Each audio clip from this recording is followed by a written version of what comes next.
Doctor साहब का कल का प्रश्न है।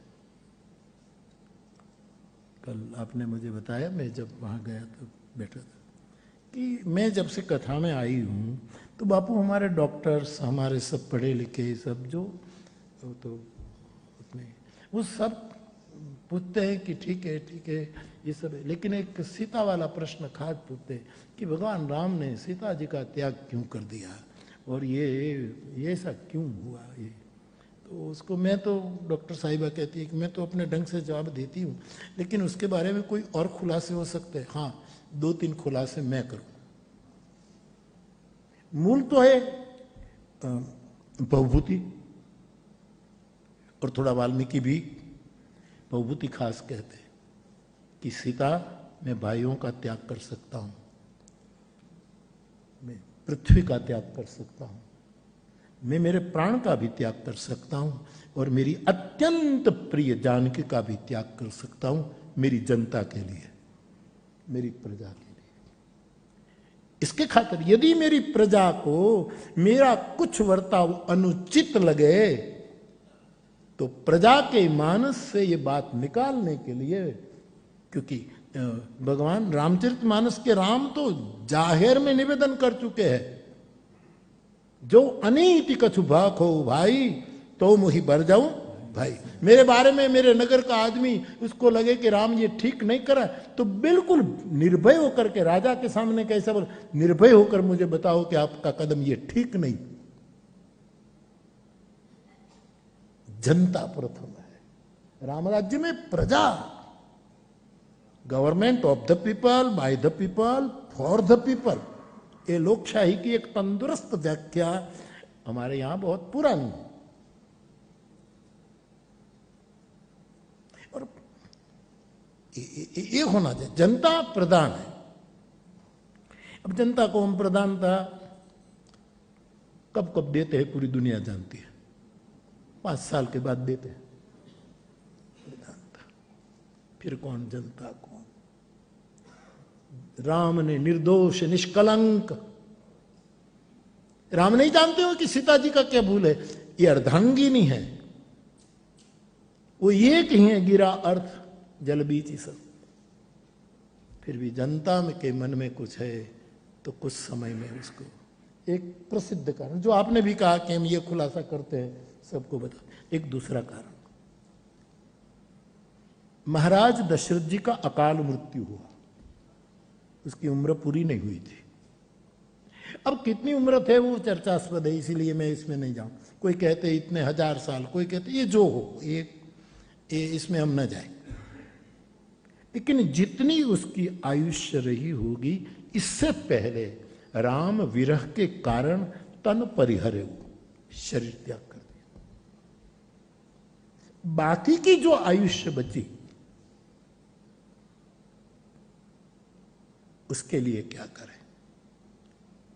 भगवान राम ज्येष्ठ पुत्र है और आयुष्य बाकी रहे तो मेरे पिता की सदगति नहीं होगी, इसलिए भगवान ने कहा कि पिताजी आपकी शेष आयुष्य में दशरथ होकर निर्वहन करो।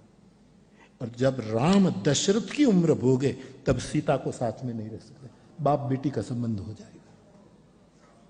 और दुनिया तो है, दशरथ का रोल करे और सीता जी को महल में लगे तो कल दुनिया एक है, बोला कहलाता है बाप, लेकिन तो सीता को भी बना दुनिया का जो एक सी निंदा कर भी, उसको तो कोई ना कोई मुद्दा मिलना चाहिए, उसको कोई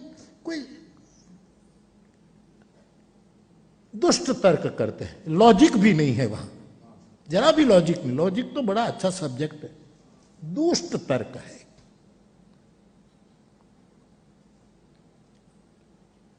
दशरथ की उम्र पूरी करनी थी, इसलिए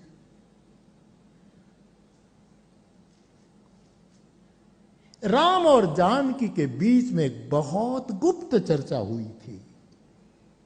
जिम्मेवारी के साथ आपके सामने कहूं, कभी कहा भी होगा। एक दिन राम राज्य के बाद सीता जी उदास थी, अपने पेट में रघुवंश की चेतना आई, सगर्भा थी, शुरू शुरू का सगर्भापन था। किशोरी जी को ठाकुर जी ने एकांत मिलते ही पूछा, प्रिय सिया? हाँ ठाकुर। चित्रकूट में एक चट्टाई पर हम सोते थे, कंदमूल फल खाते थे, कुटिया में रहते थे, नंगे पैर फिर। इतनी उदास तो कभी 13 साल नहीं रही, वरना प्रसन्न होने के कोई उपकरण वही नहीं थे, पीड़ा ही पीड़ा थी। लेकिन वहां तो इतनी प्रसन्न रही, ऐसी प्रसन्नता मैंने कभी देखी नहीं। और राजभवन, आज राम राज्य स्थापित हो गया। आप अयोध्या की पाट महिषी है, अब क्यों उदास रहती है? बोले, प्रभु जब से वनवास पूरा हुआ है तब से मुझे वन की स्मृतियां आती है। आपके कुल पर मैं कोई उंगली न उठाऊं, लेकिन रघुवंश में आप आए हैं, भरत आए, सब आए। और पूरी अयोध्या में भी देखो ना, अब कोई कुछ बोलता है, कोई कुछ बोलता है, कोई कुछ बोलता है, ये सब चलता है। अब संस्कार की बात। जानकी चाहती है कि मेरे बच्चों में, अयोध्या में जो निंदक बातें खड़ी होती वो उसके संस्कार में न मिल जाए, इसलिए मुझे फिर कम से कम बालक को जन्म दूं, इतने महीने के लिए मुझे जंगल में भेज दो।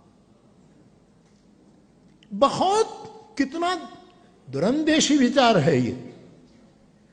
मेरे बच्चों में राजनीति ना आए, राष्ट्रप्रीति आए, राजविद्या आए, और वो वन में हो सकता है। प्रभु खुश हुए। राम ने कहा, एक पत्नी के नाते आप समर्पिता है, मेरा फर्ज है कि तुम्हारी हर रुचि को मैं पूरी करूं। और अब मैं आपको पूछूं, क्या वन में आप कहां रहना चाहती है? चित्रकूट? ना। पंचवटी? ना। अब तो लंका पर रावण का शासन नहीं है, विभीषण है, अपना आदमी बैठा है।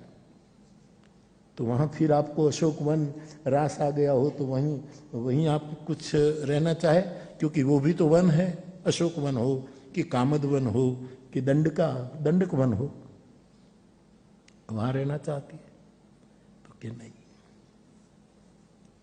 प्रभु जब हम वन गए और वाल्मीकि ऋषि के आश्रम में गए, तब वाल्मीकि जी ने हमें रहने के जो 14 स्थान बताए थे, मेरी स्मृति में है।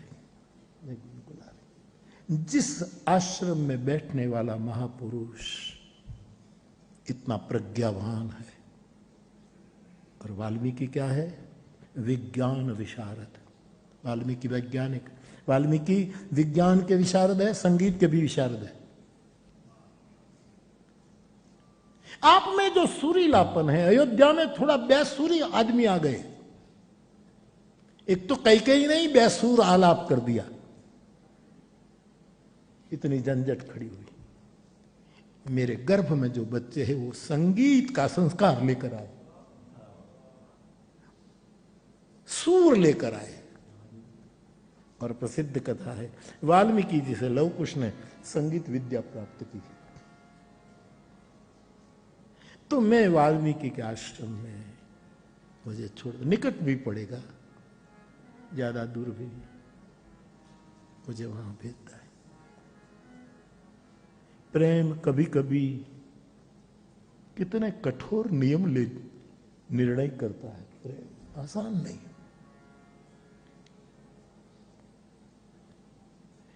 ये भी एक कारण है कि जानकी कुछ समय नवजात शिशु के दिव्य संस्कारों के लिए फिर बन गई। वो चाहती थी मैं जाऊं।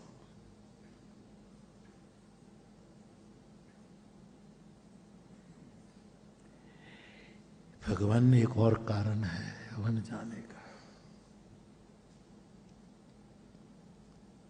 जब तक मैं हूं यहां मैं ही प्रधान रहूंगी।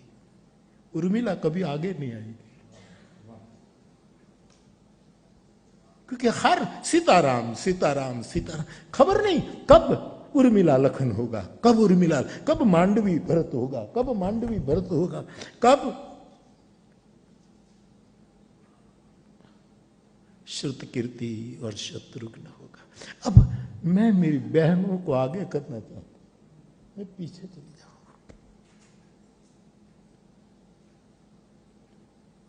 इनको भी मौका, दुनिया मेरा त्याग ही कहती, त्याग सीता का त्याग, ऐसा कोई नहीं। इन लोगों को तो कोई देखो कि क्या, प्रभु मैं आप और लखन हम दोनों भरत जी को याद करके रोने लगते थे चित्रकूट में, और हमारे आंसू देखकर लक्ष्मण जी भी रोने लगते थे। कई रोज ऐसी घटना घटती थी, लेकिन प्रभु एक बात में छिपाती थी, क्या, भरत की याद से में तो हम रोते तो थे ही, लेकिन मैं तो उर्मिला की याद में रोती थी। हे उर्मिले, हे मान, और ठाकुर मैं बड़ी हूं, त्याग तो तभी होगा जो बड़ी ज्यादा त्याग करे। ये तीनों दब गई, इतिहास के पृष्ठों ने उसको बंद कर दिया। उसको अवसर मिले, लोग सीता को ही देखे, नहीं अब उर्मिला का भी दर्शन किया जाए। क्या क्या राहें निकली है। डॉक्टर साहब अभी कोई आपको पूछे तो ये 3-4 कारण, और 3-4 कारणों से 3-4 जवाब से वो तुष्टि न हो तो फिर आप मुझे पूछना और कारण और उपाय में बताओ।